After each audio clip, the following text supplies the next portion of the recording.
Обезбедување асистент при болничко лекување, образовни материјали за слепи ученици и зголемена финансиска помош. Се само дел од барањата на Сдруженијата на слепи лица од државата, кои што ги бараат од владата. Бараат и промени во правото на попреченост и туѓа нега. Според нив, овие мерки се повеќе од неопходни за достоинствен живот. Дел од барањата и директна средба со премиерот Христијан Мицкоски.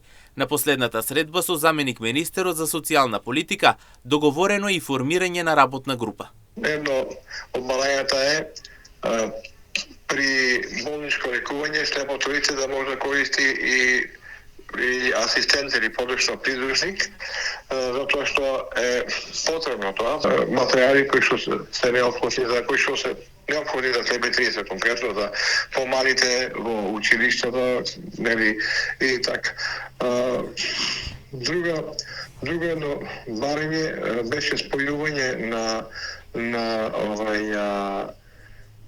правото за попреченост и туѓата рега во еден додаток, што тоа ќе испадне, ќе видиме, не се знае. Тоа едно барањето беше зголемување на финансиската поддршка од владата на националните организации и инвалидски организации.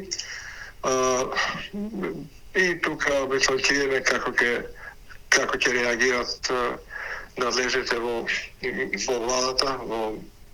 Едно од барањето исто така беше да дојде на таа средба и премиерот на Република Северна Македонија, господин Христијан Мицкоски. Се работи за доброто на слепите лица, рече председателот на Сдруженијето на слепи лица од Штип Драги Витанов, додавајќи дека тие очекуваат да се прифатат нивните барања.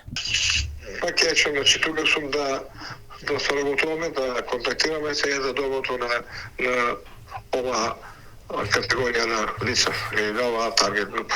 Така што веруваме дека ќе се реализира таа средба, дека ќе се.